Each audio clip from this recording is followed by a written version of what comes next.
Shop the Sherwin-Williams sale and get 30% off Duration, Superdeck, and Woodscapes products August 14th through the 24th. Whether you're refreshing your interior or exterior, we've got the colors to bring your vision to life. And with delivery, getting everything to your door is easier than ever. Shop online to have it delivered or visit your neighborhood Sherwin-Williams store. Click the banner to learn more. Retail sales only. Some exclusions apply. See store for details. Delivery available on qualifying orders. Every team, every topic, everywhere. This is Believe. Rise up! Rise up!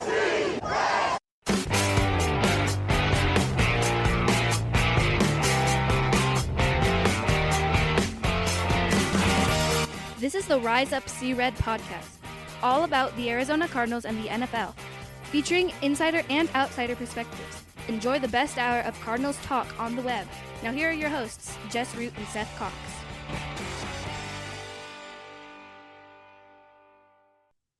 Hello, Arizona Cardinals fans, and welcome to the latest edition of the Rise Up See Red podcast, the best hour of Cardinals talk on the web. I'm your host, Jess Root from CardsWire.com, USA Today's NFL Wire site, covering, of course, your Arizona Cardinals for episodes 810. Joining me is my co-host, Seth Cox from RevengeOfTheBirds.com, SB Nation's Arizona Cardinals site.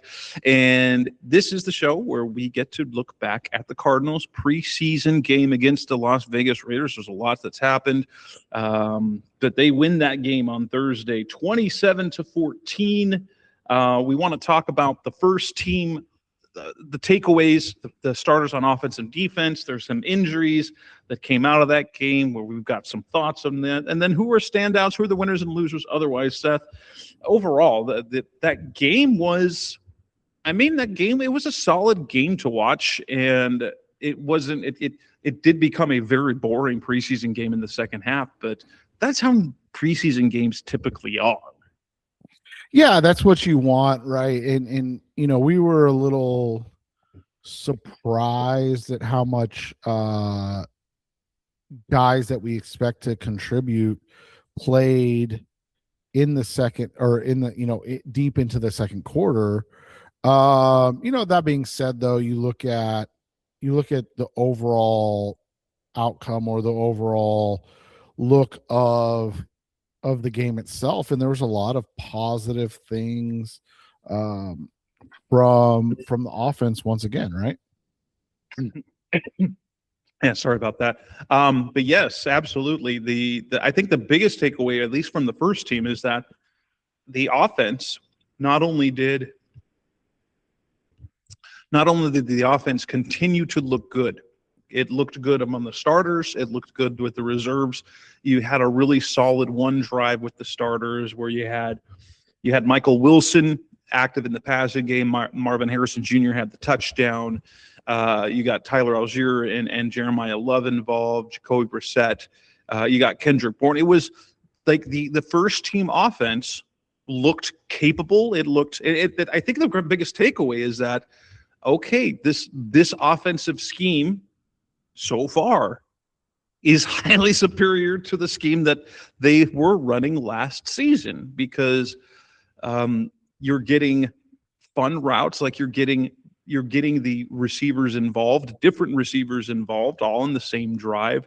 I think the things that we're able to see, you get to see coming, receivers coming across the middle, you get nicer routes. It was refreshing to see schematically being competent.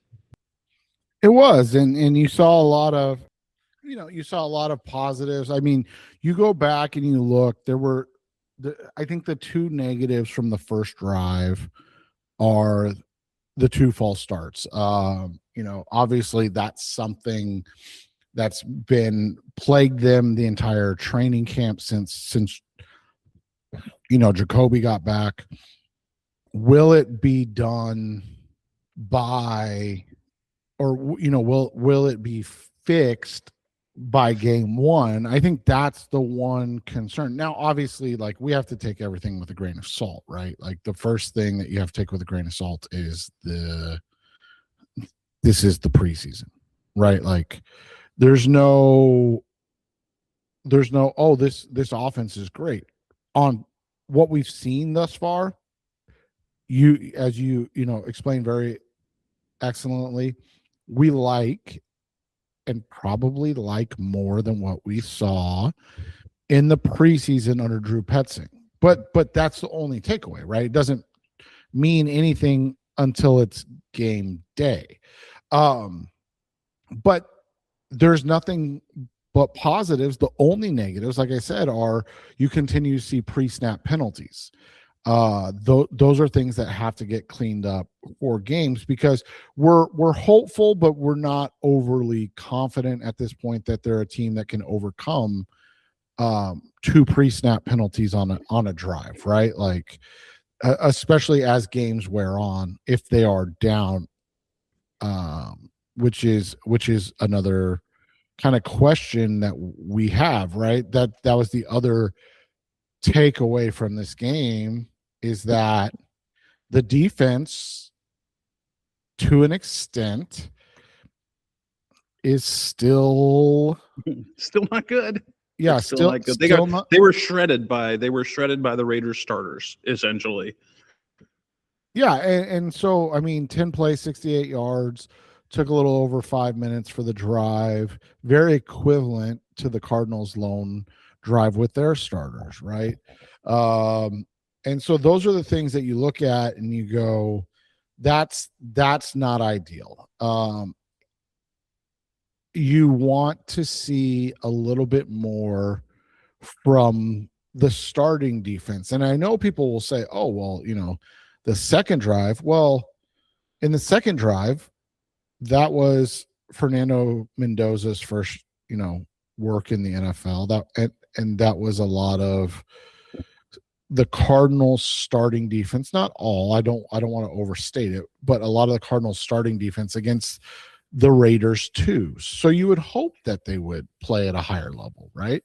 And so that is the concern, going back to the offense, is those pre-snap penalties need to be cleaned up, because if this offense is going to be that good, you don't want to put yourself in positions where, you need to get 3rd and 11s consistently against the Chargers, against correct the Seahawks, against, again, I'm trying not to take anything away from it, because there were a lot of positives, but you don't want to do that against teams that you expect to be in the upper echelon of the NFL, which the Raiders are not. That's the main thing, is that the Cardinal starters and the Raiders starters played each other evenly, and neither one of these teams is expected to be good. Both moved the ball well. The third down was a problem defensively, as they offered nothing. They offered no resistance on third down. Kirk Cousins hit Jack Besh for a 10-yard gain on 3rd and 7. It's 3rd and 1, and then Ashton Gentry goes up the middle for 10 yards. And then the next time they have it is 3rd and 3, and they score the touchdown. And Michael Mayer was kind of wide open, and then just ran through people. After that, it wasn't even that they caught the ball. He had room to move, and they didn't bring him down. And so defensively, there's still concerns. Offensively, you worry about those penalties. They were bailed out by a pass interference on the defense on a deep ball to Marvin Harrison, so we didn't get to see that connection. But the throw by Jacoby Brissett was a really good throw for the touchdown.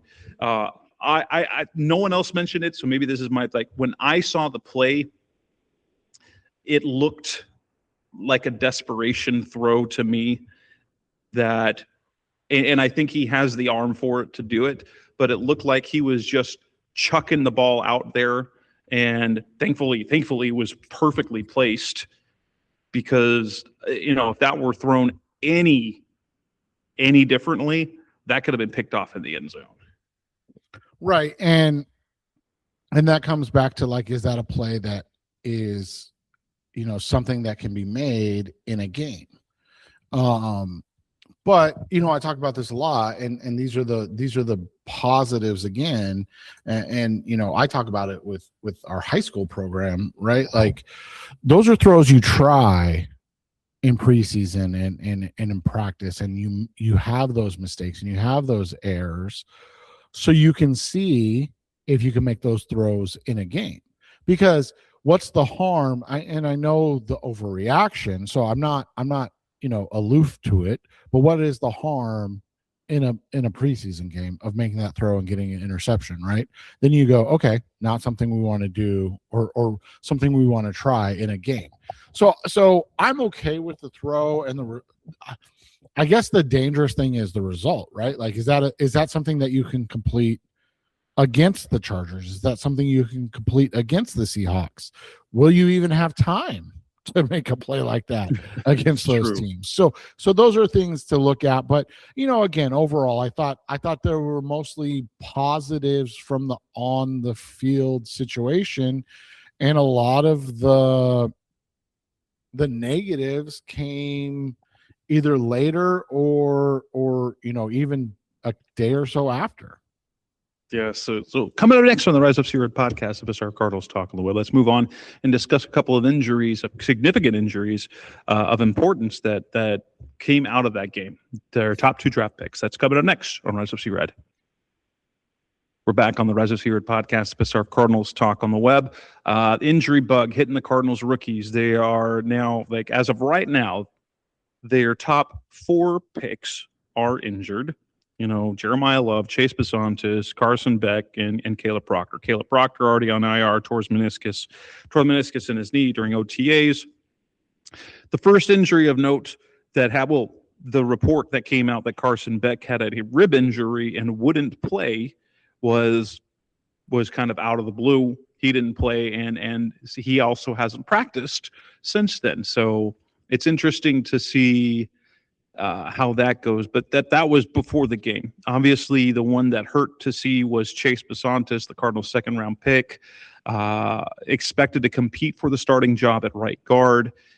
Playing into the second quarter, he was playing with the second team. He ended up going down with a knee injury, torn MCL. He's out for the season.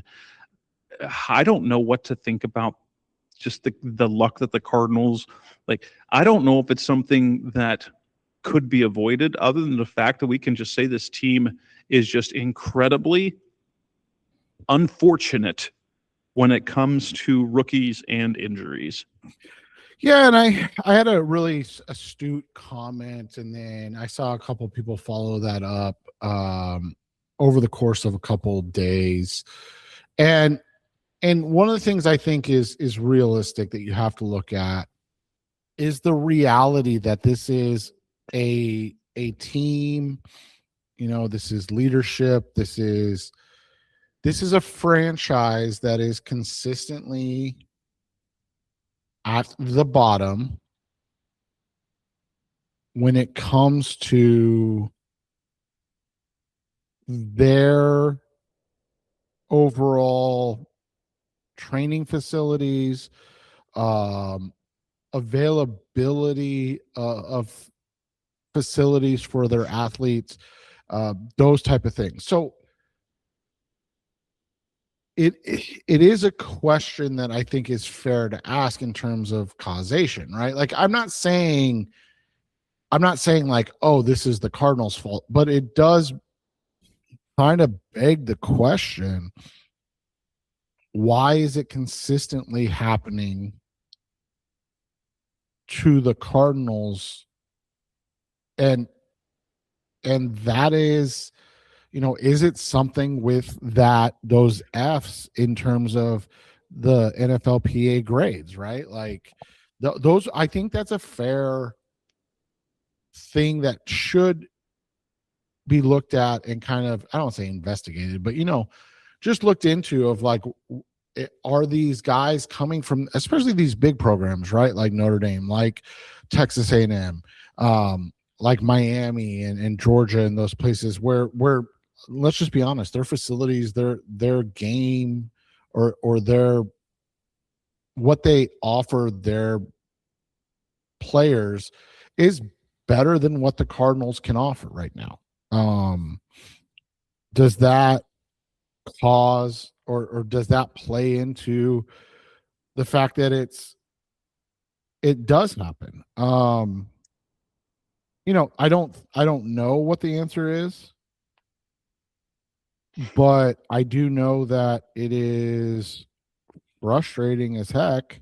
Yeah, and it is particularly they have issues with their trench guys, their offensive and defensive linemen. If you look at just the last 3 years, Darius Robinson, Walter Nolan, going back, Robert Kimdichie, the Cardinals have extremely bad luck when it comes to rookie defensive linemen. This year, it's Caleb Proctor, grants a 4th-round pick. But also offensive line. This is the 4th year in a row one of their offensive line draft picks goes on injured reserve before final cut. So it was 2023 was John Gaines, then it was Christian Jones, then it was Christian Jones and Hayden Connor. This year it's Chase Bisontis. It's just are they just cursed? I don't know. But I do think there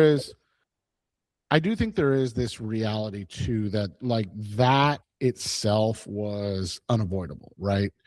The way that play went down, a guy just falling into his leg, it's one of those things where you look at it and you go, you hate to say it, it was an unavoidable thing where it wasn't something that could be, there was nothing that would have stopped that from happening.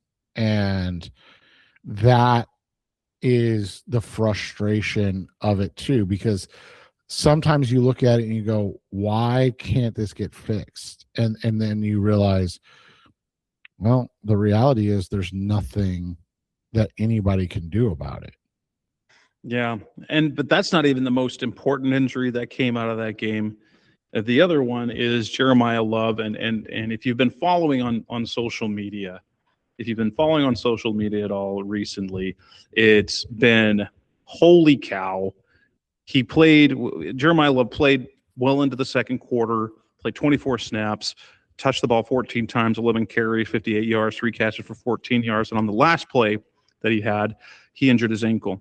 After the game, we didn't know about the ankle until after the game. Mike LaFleur told us about it, that he had an ankle injury, but he should be good to go. He could have gotten back into the game. Then 2 days later, he's more sore. We're going to hold him out a week.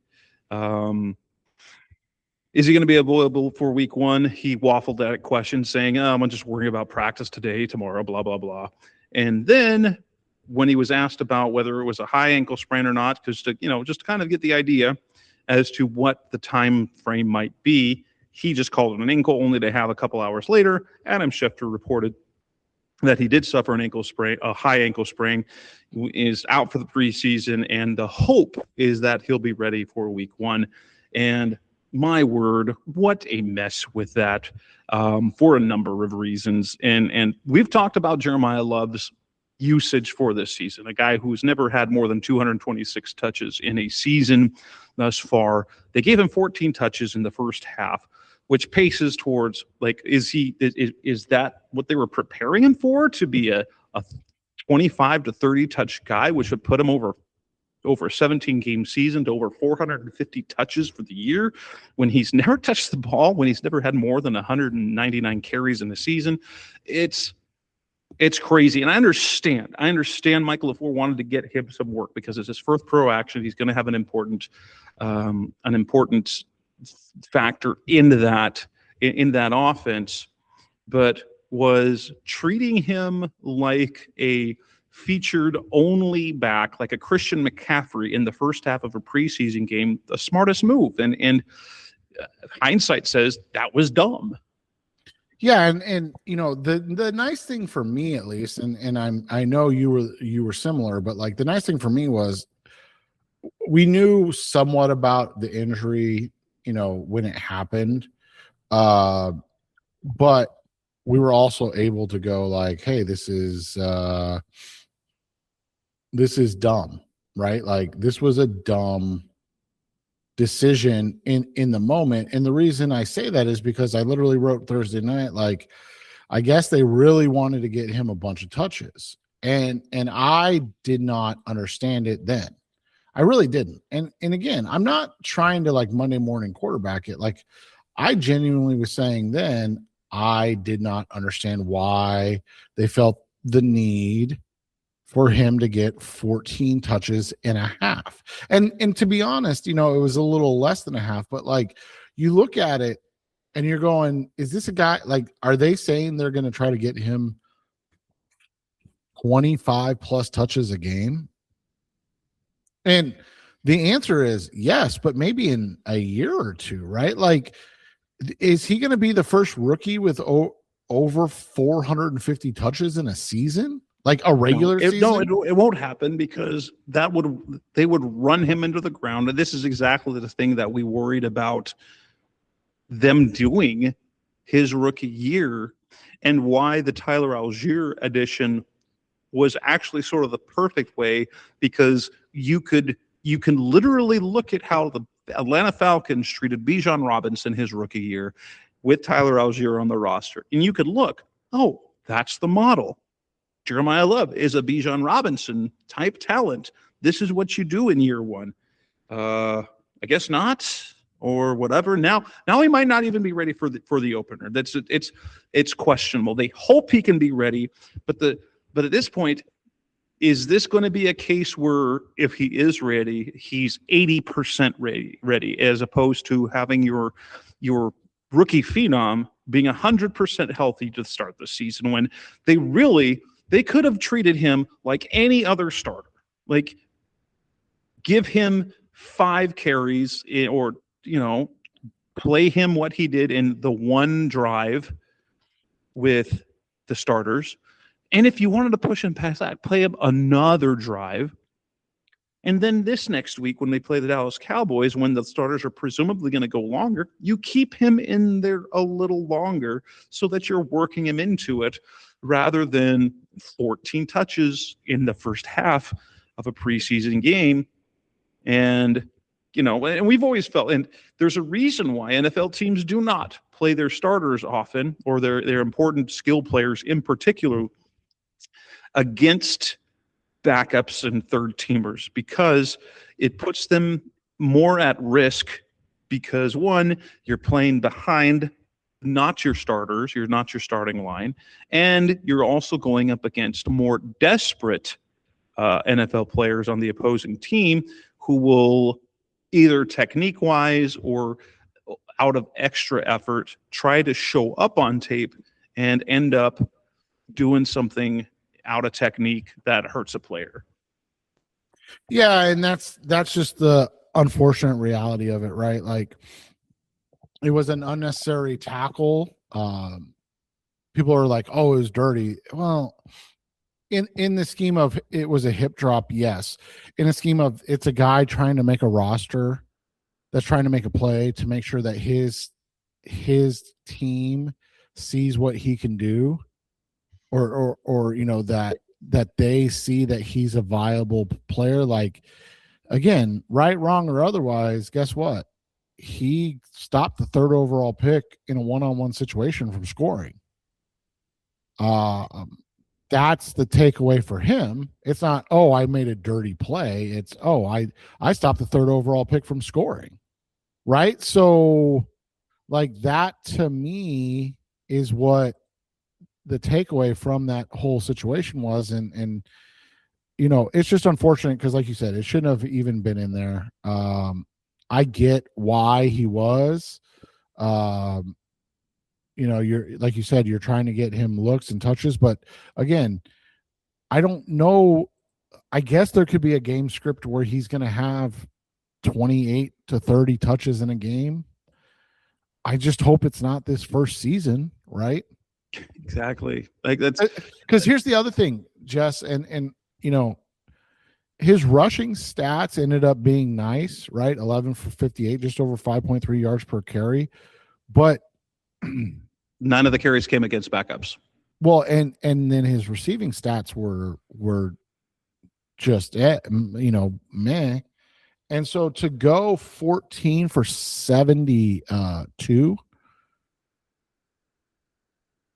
is not like those aren't great numbers. And what I mean by that is, if you're not averaging 6.5, 7 plus yards per touch, then 5 yards per touch is not elite. I guess that's the best way to put it. It's not bad. I don't want people to think that, but like, it's not an elite number. So again, like, what was the point, I guess, for me, right? Yeah. Like, I don't know. I just feel like it was an avoidable situation. You don't want him in there at that point, but it happened, and now we move forward and just hope he's ready for week 1, right? That's the hope. And we did run across a potential conspiracy, like the thought that this was kind of an edict from above because they wanted Jeremiyah Love to make Cardinals fans excited. I would have understood that more in this next game when they're at home against the Cowboys, so the Cardinals home fans could get excited about seeing him when the starters are playing longer. That would have made sense to me, but we'll see. But that's not all that we get from this preseason game. Winners and losers. Coming up next on the Rise Up Series podcast, Mr. Cardinals Talk on the Web. Let's discuss the other players who stood out and the other players who have concerns raising. That's coming up next on Rise Up Series. We're back on the Rise Up Series podcast, the best hour of Cardinals Talk on the Web, as we discuss that preseason opening win, 27-14 win. Who were the other guys that stood out? Who were the guys that caused some concerns? I think in terms of the plus is that we continue. We saw a very good performance in the passing game overall. We take the first preseason game where Carson Beck and Keaton Slovis both played extremely well, and then we put that on top of the passing performance that they had overall. But Jacoby Brissett, who was 5 for 5 for 44 yards and a touchdown. Gardner Minshew, who was extremely efficient as well, went 14 for 16 for 101 yards and 2 touchdowns. And Keaton Slovis went 7 for 9 for 75 yards. And then less impressed, but they all had over all their quarterbacks through two preseason games have had passer ratings over 100, everyone in all their game performances. And so you're looking at this passing attack and you're going, this is fun. And then you add on top of that the fact that you're getting, like, you saw the first team receivers, but not only that, but the second team receivers. You're continuing to see Jalen Brooks make plays. You're continuing to see Simi Fehoko make plays. You're seeing rookie Reggie Virgil make plays. And so it's making the competition at that receiver room really, really interesting. And we have thoughts on that, but it's going to be interesting to see how that plays out. Do they keep 5 receivers? Do they keep 6 receivers? Do they keep 7 receivers? Which receivers do they keep? But the receiver room looks really, really fun right now, and it's different guys. It's different guys than before. You've got Fehoko, who's coming back from last year. It's Jalen Brooks, who was a December addition to the team, and really in his career has been a kickoff returner. He's making plays. Reggie Virgil, 5th round pick, making plays. But that receiver room suddenly looks potent for now and down the line, and that there's depth at that position, more than just like last year. If it wasn't Jacoby, if it wasn't Marvin, it wasn't Michael Wilson, you couldn't count on any production at all. Yeah, and that's one of the things that you see to this is, like, this is a team that looks like it's got a lot of answers outside. The offensive line continued to play well, only giving 2 sacks in the game. All of that was, shows again that maybe the scheme is superior to the last one. And again, when Jess and I are like caveating this, it's not like we wanted to keep Drew Petzing. We're just giving the caveat that it's preseason, and we got to be willing to take it with a grain of salt, knowing that there's a potential that it's not better. But again, thus far in preseason, there's no question that it's been better, and that includes the protection. I mean, 2 sacks. If the Cardinals give up 2 sacks a game next year and they give up 34 sacks, I don't think anybody's going to complain, right? Oh, definitely not. That's solid. So, those are things that you look at and you see, and you just continue to, hope that they are able to build off of. Yeah, then like you worry about, like if you're looking at the running back room, here's the thing that they make say Trey Benson's still out. James Conner we haven't seen. He was back at practice on Monday. Now he didn't do anything, but he was back. So there's that, right? That's something, but like the longer it goes with he's not practicing, seems more and more inevitable that he's not going to make this team. Corey Kiner had a really nice game. Bam Knight only had the 3 carries, and so the battle for that number 4 spot is going to be really, really interesting, because you and I presume that James Conner has a roster spot locked in unless he gets traded, based on the guarantees, based on the way they're treating him. Basically, they're letting him prepare himself for the regular season, and then it's competing. So it's going to be between Trey Benson and Bam Knight and Corey Kiner to be that number 4 guy. And that's an interesting one, because Bam played well in the Hall of Fame game. Corey Kiner scored in the Hall of Fame game and was the better runner in Las Vegas. So that's an interesting one to look at. The tight end room is really interesting so far,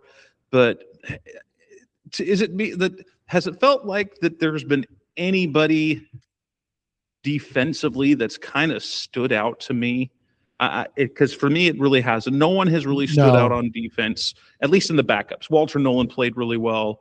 Well, yeah, Walter Nolan continues to shine. I mean, we have to acknowledge that. But we even said it, right? Like, even the starters looked, lethargic in their first series. They looked much better in their second series, and they had that success, and they got them off the field. And that's an understandable way to go about things, right? You do wonder if they even would have played a second series if they would have gotten to stop the first series, right?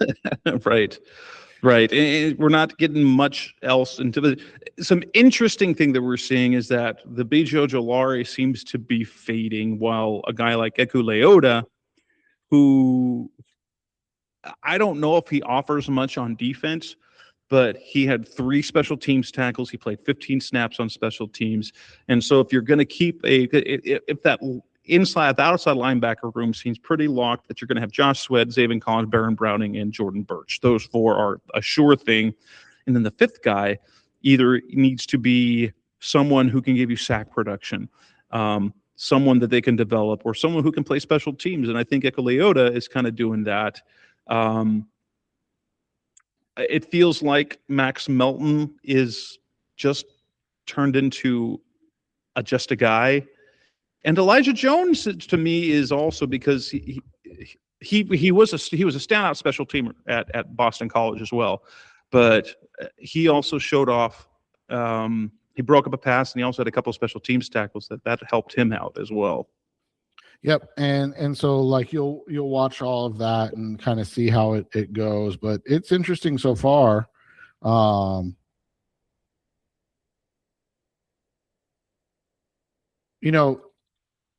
The overall defense has been something that you do worry about, and you're going to continue to watch it closely to see if it's going to improve.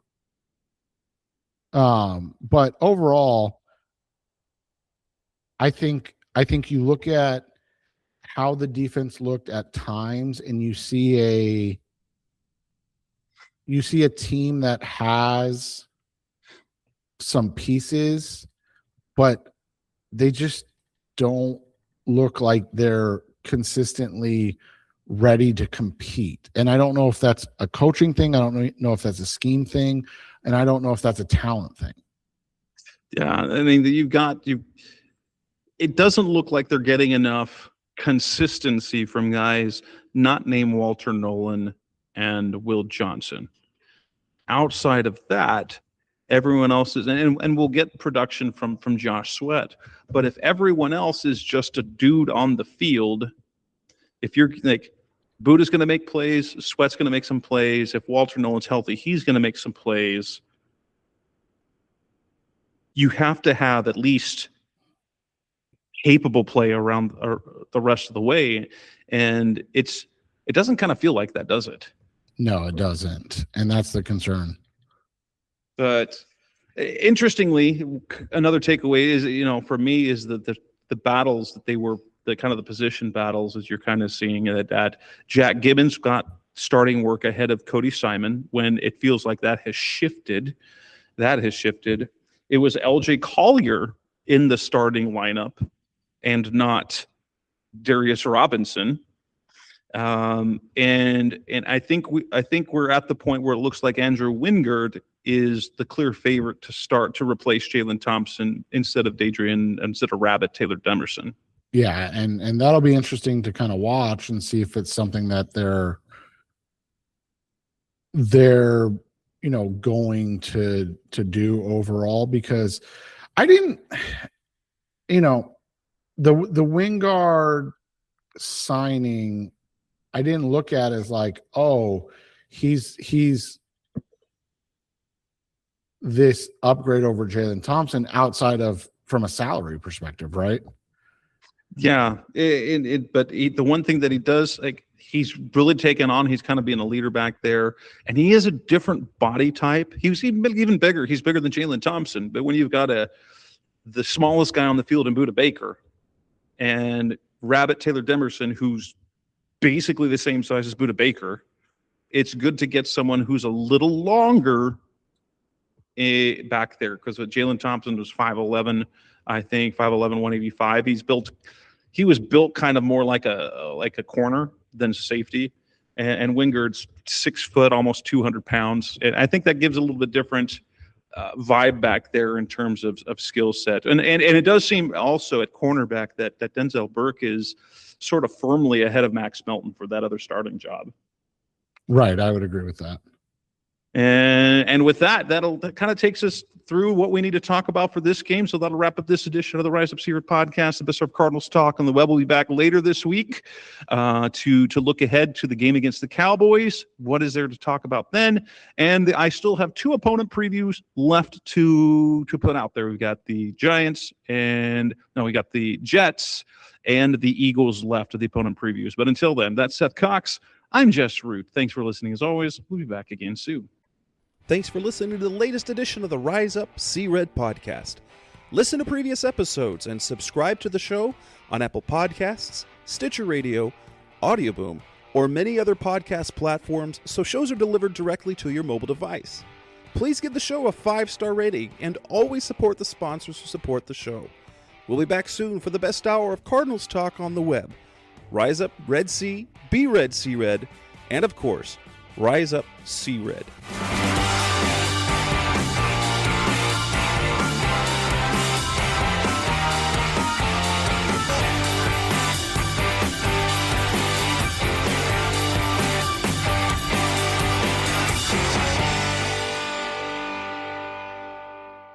Rise